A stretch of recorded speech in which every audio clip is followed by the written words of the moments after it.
Saludos. Gracias por estar ahí.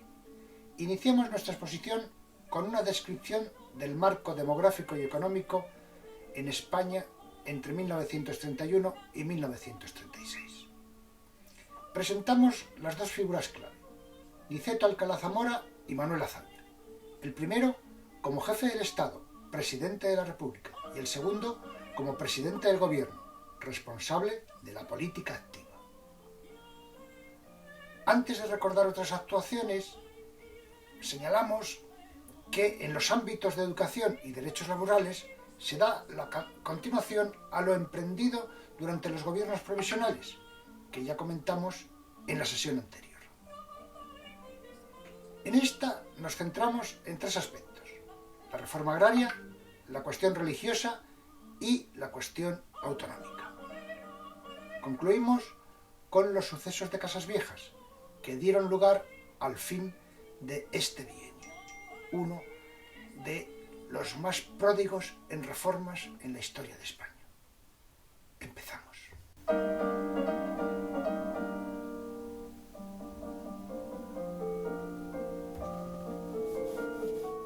Veamos en primer lugar el marco de población. ¿Cuál era la situación demográfica entre 1931 y 1936? España sigue siendo un país esencialmente rural. En 1931 tiene 23,7 millones de habitantes, con una densidad de población de 46,7 habitantes por kilómetro cuadrado. Un 48,8% eran hombres y el 51,2% mujeres. Se alcanzaron los 24,7 millones de habitantes en 1936. La distribución es muy desigual.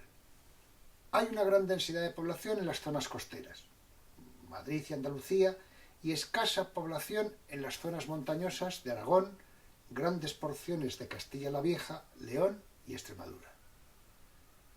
Durante estos años se produce un estancamiento de los nacimientos y un descenso de la mortalidad, que se reduce al 16 por mil.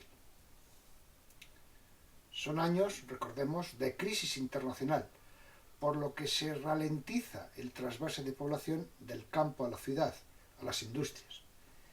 El paro obrero es el rasgo más característico de estos años de crisis. Hay cierta disputa entre los miembros del PSOE, partidarios de conceder subsidios a los parados, y los republicanos, que se oponen. La economía en este mismo periodo. La crisis de los años 30, iniciada en Estados Unidos con el crack de 1929, es la más profunda que había vivido el capitalismo hasta entonces. En España disminuyó el comercio, los flujos internacionales de capital, la inversión y las corrientes migratorias. Se vivieron los efectos de la crisis con menos virulencia, ya que ésta afectó sobre todo a los sectores industriales, y nuestro país era eminentemente agrícola. El atraso de nuestro país resultó ser una coyuntura favorable, dado que la agricultura ocupaba al 45,5% de la población. Esa agricultura conoce un periodo de buenas cosechas, especialmente la de 1932. Esto nos permite ser autosuficientes en trigo. Los precios agrícolas tienden a descender. Esto y el aumento de los salarios de los jornaleros provoca una actitud hostil entre los pequeños agricultores que, aunque en determinadas épocas se emplean como jornaleros, como asalariados, se consideran propietarios. Estadísticas del paro. En 1931 había 389.000 parados y en 1935 en España estaban registrados 670.378 parados, según el Servicio de Estudios del Banco de España. Vemos en este caso que el paro aumentó de manera exponencial a lo largo de este periodo republicano. En la industria hay una disminución de bienes en los sectores de la exportación por falta de inversiones. La producción minera se reduce, aumenta el paro y las protestas, lo que se reflejará en 1934 fundamentalmente. El comercio se reduce drásticamente. Decaen las exportaciones de fruta, vino y plátanos, y también las de pirita, hierro, plomo y mercurio. El aislamiento de España, creado por los altos aranceles de la etapa de la monarquía y fundamentalmente de la dictadura de Primo de Rivera, y el tipo de cambio de la peseta, se redujo la inversión extranjera y provocó el retorno de los inmigrantes.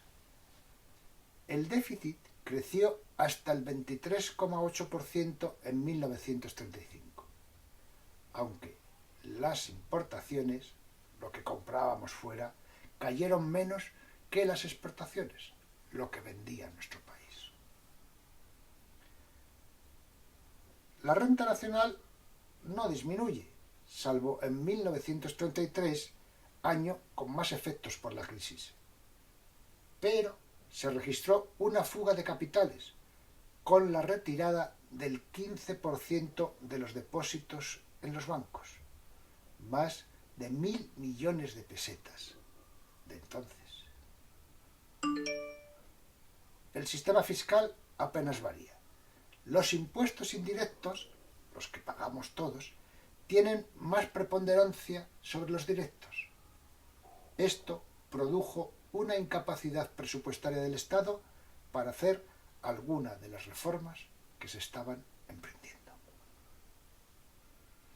Durante el periodo 1931-1936, los avances de la sanidad y la educación públicas y las mejoras de las condiciones laborales fueron sus grandes logros, y el aumento del paro, la fallida reforma agraria y la caída de las exportaciones, sus grandes fracasos. El gobierno progresista de 1931-1933, fijándonos ahora ya en el primer gobierno constitucional tras la aprobación de esa Constitución el 9 de diciembre de 1931. ¿Cuáles son sus dos figuras principales?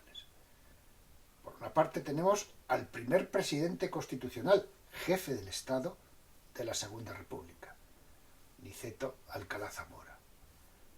Era abogado, letrado del Consejo de Estado, que había ocupado varios ministerios durante el reinado de Alfonso XIII, y también la presidencia del primer gobierno provisional de la Segunda República, y, desde el 11 de diciembre de 1931, la presidencia de la República tras la aprobación de la Constitución.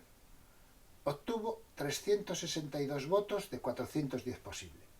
Votaron a su favor los partidos gubernamentales del Pacto de San Sebastián, Derecha Liberal Republicana, su partido, la Agrupación al Servicio de la República, los nacionalistas vascos y la extrema izquierda. Cesó, igualmente por votación de las Cortes, el 7 de abril de 1936. Tenemos, por otra parte, como primer presidente constitucional del gobierno de la Segunda República a Manuel Azaña. Era licenciado en Derecho, periodista y escritor. Miembro de la generación de 1914, fundó el Partido Acción Republicana en 1926, firmante del Pacto de San Sebastián. Luego, en 1934, fundaría Izquierda Republicana.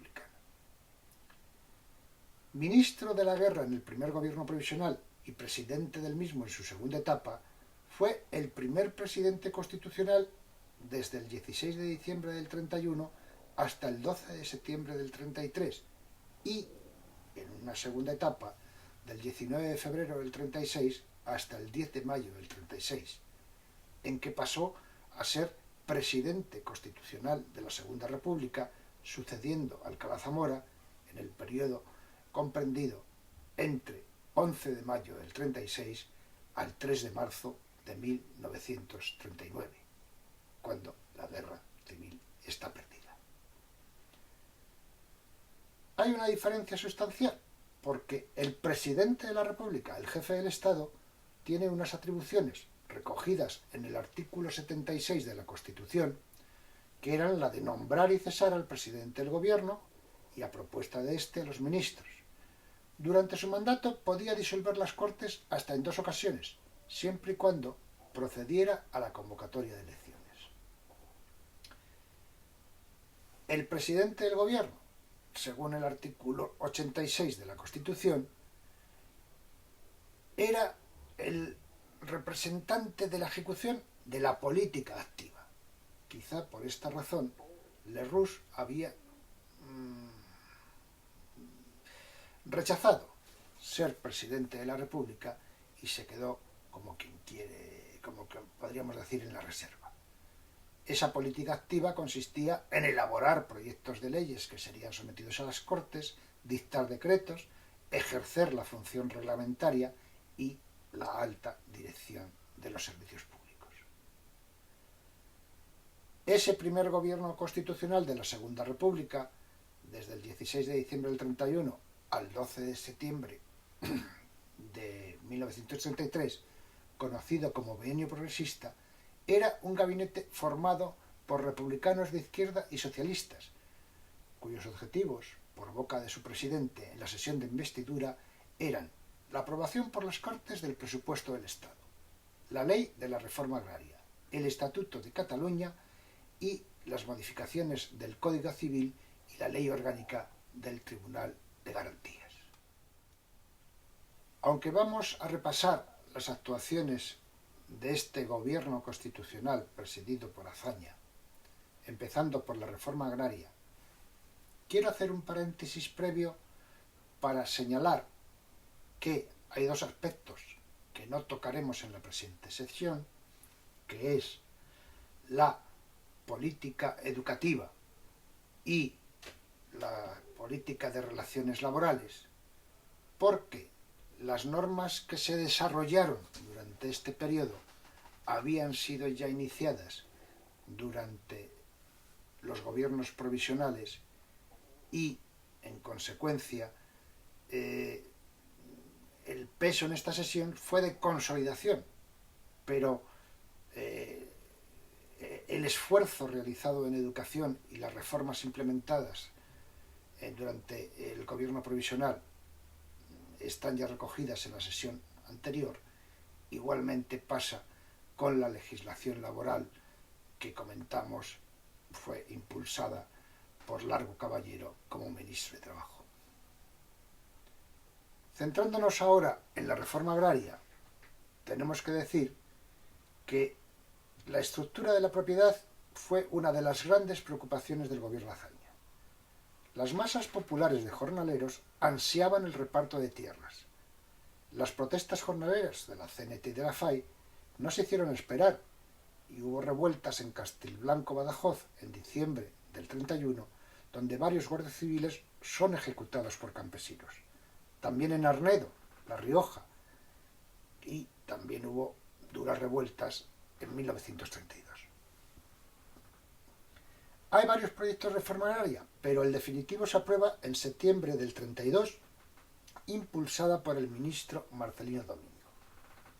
Sus objetivos son, primero, la desaparición del latifundio. Segundo, la penalización del absentismo de los propietarios, de los que querían dejar las tierras sin cultivar en baldío. Y luego las ayudas al esfuerzo productivo. Se crea en 1932 el Instituto para la Reforma Agraria, que tiene como objetivo señalar las fincas que van a ser expropiadas y cómo se hará el reparto de las mismas. Caciques y la apelación continua a la Guardia Civil obstaculizan la aplicación de los decretos agrarios. Hay un compromiso previo de que las tierras expropiadas serían pagadas, resarcidas a los propietarios. Y ese coste de exportaciones es muy elevado y las arcas del Estado no pueden hacer frente a semejante gasto. Por ello, la reforma agraria se hace muy lentamente y los campesinos se desesperan. El resultado final de la reforma agraria es muy desalentador y causa de la grave agitación social de 1934. Explican los historiadores Robledo y González Esteban que tiende a descalificarse la ley de 1932 como un severo error político, al no dar tierra al campesinado con el agravante de crearse enemigos sin necesidad. Los pequeños propietarios incluidos en el registro de la propiedad expropiable eran uno de esos problemas, porque eran pequeños propietarios que no tenían para subsistir y épocas del año se tenían que emplear como jornaleros, como salariados, y luego en otras épocas cultivaban sus propios terrenos.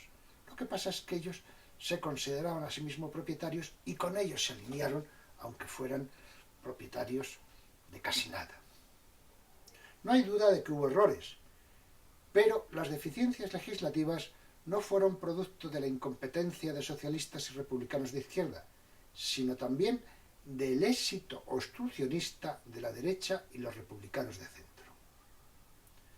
No debía ser tan inútil la reforma de Azaña cuando, tras el acceso de los gobiernos de centro-derecha en 1933, se recortaron o anularon los decretos de intensificación, se facilitaron los desahucios y se estableció la contrarreforma de 1935.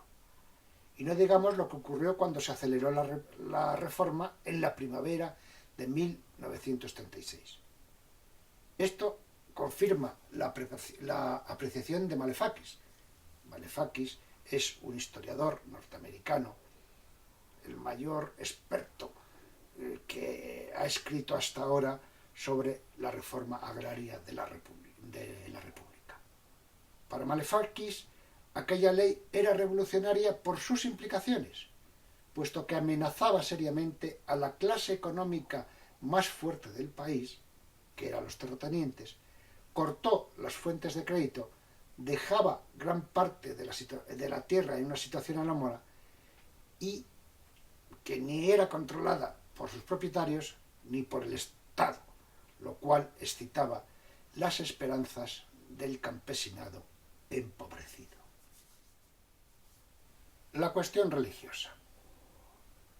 El gobierno de Azaña se propuso reducir la influencia de la Iglesia en la sociedad, sobre todo en la educación. Se aprobaron una serie de leyes para regular las relaciones Iglesia-Estado y definir el nuevo papel de aquella en la sociedad. La ley del 24 de enero de 1932, por la que se confiscaron parcialmente los bienes de la Compañía de Jesús. La ley de matrimonios civiles, ley de divorcio y de secularización de los cementerios de 1932. Y luego la ley de congregaciones religiosas de junio de 1933, que prohíbe la actividad docente de las órdenes religiosas. Aún así, la influencia de la Iglesia siguió siendo muy grande. Promovió la creación del partido político Acción Popular, que será el origen de la CEDA, Confederación Española de Derechas Autónomas, que llegará al poder tras las elecciones de 1934. Señala Víctor Arrogante que uno de los ejes del reformismo republicano era la secularización política y social, así como superar la tradicional identificación entre el Estado y la Iglesia católica, elemento legitimador de la monarquía de Alfonso XIII y de Alfonso XII con la Restauración. El nuevo orden debía amparar la libertad de conciencia y de cultos, y que el clero católico perdiera los privilegios ancestrales que les garantizaban una ventajosa situación en el orden económico, político y social. La Iglesia estaba presente en todos los ámbitos de la vida social que el Concordato de 1851 y la monarquía restaurada le habían entregado. Cárceles, hospitales, cuarteles, cementerios, sacralización de espacios públicos, moral pública y privada, y los colegios de primera y segunda enseñanza.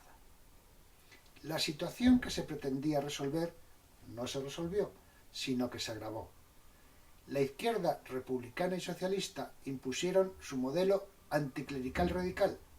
La derecha católica, monárquica, integrista y antirepublicana se lo cobraron con creces. Recoge Tuñón de Lara, que la cuestión religiosa y también la reforma agraria del Estatuto de Cataluña fueron el leitmotiv del intento de golpe de Estado del general Sanjurjo en Sevilla el 10 de agosto de 1832, impulsado por aristócratas y militares, que fracasó. El gobierno, con el voto favorable de los socialistas, conmutó la pena de muerte de Sanjurjo por su encarcelamiento en el penal del Dueso, en Cantabria.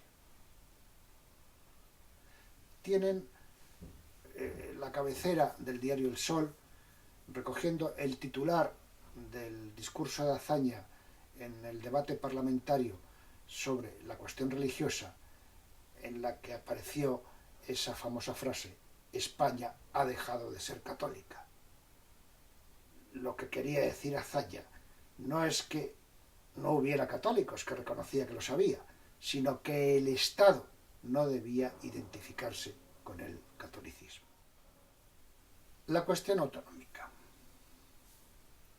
La Segunda República transformó significativamente la política centralista tradicional de España desde el siglo XVIII, a la que se había llegado tras la Guerra de Sucesión entre 1700 y 1714 por los decretos de nueva planta de Felipe V de Borbón, y apostó por la descentralización. Es decir, visto los efectos del centralismo, lo que había traído ese centralismo francés del primer Borbón, con respecto a la situación anterior de los Austrias, con la unión de reinos, donde esos reinos disponían de una auténtica autonomía legislativa y de tributos para desarrollar su vida social y política, pues la opción de la República para resolver este problema es no vía unión de reinos, sino vía Estado federal, que eso fue motivo de grandes discusiones, o no, establecer una serie de autonomías. El desarrollo de los principios recogidos en la Constitución del 31 sobre el derecho a la autonomía cumplieron lo prometido a Macía cuando proclamó la República Catalana, y a los 3 días, con la promesa de un estatuto, el Estatuto de Núria, aceptó ese plazo.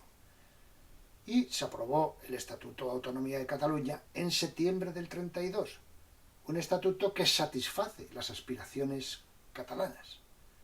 Se crea la Generalitat, que tiene 3 instituciones: un Parlamento, con un diputado por cada 40.000 habitantes, un presidente de la Generalitat, elegido por el Parlamento catalán, y un Consejo Ejecutivo o Gobierno, presidido por el presidente de la Generalitat. Esto es prácticamente autogobierno. Su primer presidente fue Francesc Macià, de Esquerra Republicana de Cataluña, y el presidente del Parlamento, Lluís Companys, también de Esquerra Republicana. Esto se contagia, o la propia Constitución da la posibilidad de que lo hagan el resto de las provincias que deseen establecer un marco autónomo. En el País Vasco y Navarra, en 1932, se inicia la elaboración del estatuto, pero el mismo fue rechazado en Navarra, que se decantó por el voto tradicionalista de los carlistas. Ya como estatuto vasco de las 3 provincias vascongadas, se elabora otro proyecto en 1933 que será plebiscitado y refrendado por las Cortes, aunque ya en una precaria república en guerra civil, y sólo podrá regir durante un tiempo en parte de su territorio. En el caso gallego destaca la figura de Castelao, que promueve la elaboración del estatuto, que fue plebiscitado y aprobado en junio del 36. pero la ocupación de toda Galicia por los rebeldes del 18 de julio impidió su aplicación. En Andalucía, la clave es la figura de Blas Infante. Se inicia la redacción del estatuto en 1933, pero igualmente la guerra civil impidió incluso su discusión en las Cortes. Casasviejos y el fin del bienio progresista. La CNT, cada vez más controlada por la FAI, parecía haber elegido el camino de la violencia desesperada. En enero de 1833 organizó un movimiento insurreccional. El día 8 dio la señal con varias bombas colocadas en la Jefatura Superior de Policía de Barcelona. A partir de ahí hubo refriegas en distintos puntos de Cataluña, Levante, Aragón, Murcia y Andalucía. Hubo tiroteos, heridos y algunos muertos, pero el gobierno de Azaña controló la situación. En la provincia de Cádiz, en Casasviejas, un pueblo cuyas tierras eran del duque de Medina Sidonia, los anarquistas las ocuparon y proclamaron el comunismo libertario. Intervino la Guardia Civil y también la nueva Guardia de Asalto, que cercaron a los ocupantes en una casa, que ametrallaron e incendiaron esa casa con ellos dentro. Era la familia de un anarquista conocido como Seis Dedos. También fueron fusilados 11 vecinos del pueblo. Si bien fracasó el movimiento libertario, el gobierno de Azaña perdió toda credibilidad como máximo responsable político. La verdad es que el gobierno central tuvo poco o nada que ver, pero su problema es que no controlaba los aparatos del Estado, y eso es muy grave. Casasviejas fue la gota que colmó el vaso. Las fuerzas de seguridad ya habían protagonizado anteriormente otros actos de represión severa de campesinos, en Arnedo, La Rioja, y en Castelblanco, Extremadura, que ya hemos comentado. Largo Caballero, del PSOE, cuestionó al gobierno del que formaba parte, y, por no perder comba ante la acción cada vez más reivindicativa de la CNT y de la FAI, la Federación de Trabajadores de la Tierra de UGT se radicalizó. Se inicia en este punto una deriva del gobierno de Azaña. Casasviejas sirvió de ariete a la derecha y desilusionó a la izquierda. Se inició un proceso de desgaste parlamentario. Hubo una moción de confianza que superó, se nombró una comisión investigadora y se fue deshaciendo la coalición gubernamental de socialistas y republicanos de izquierda. En septiembre de 1933, Azaña perdió la confianza del presidente de la República, pero ante el rechazo de otros candidatos volvió a pedir a Azaña que formara un nuevo gobierno, que consiguió el voto de confianza de las Cortes el 6 de septiembre. Pero al día siguiente, Alcalá Zamora, presidente de la República, jefe del Estado, se la vuelve a retirar y Azaña tiene que dimitir. Con esto acaba el bienio progresista. El 8 de septiembre, Alcalá Zamora encarga la formación de un nuevo gobierno a Alejandro Lerroux, líder del Partido Republicano Radical, y con él se inicia el bienio conservador, también conocido como bienio negro. Las derechas han recuperado el poder en España. Les agradezco su atención. Como habrán podido apreciar, hemos sobrevolado una serie de cuestiones sobre las que pivota la historia de España y que siguen sin estar resueltas. El valor de este repaso histórico se encuentra en proporcionarnos referentes para poder analizar mejor el presente. Pero no olviden que la historia no se repite. Su utilidad deriva de que nos aporta conocimiento para poder hacer un análisis mejor. A más conocimiento, mayor capacidad. Luego, lean, comenten, debatan sobre este tema para consolidar su percepción personal sobre el mismo.